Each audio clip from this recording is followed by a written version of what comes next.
Today, I'm back with another amazing recipe. This item, which sells very expensively in the market, can be very easily and cheaply made at home.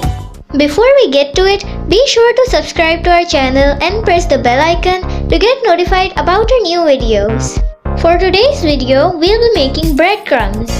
And for this, you'll only need one ingredient. Any guesses? Yes, bread. Take some sliced bread and put it in a blender and grind well.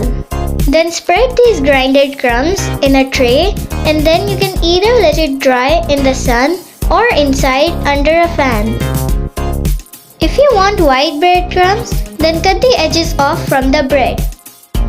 After the breadcrumbs dry out, you can store them in the fridge in an airtight jar. We hope that this simple tip helped.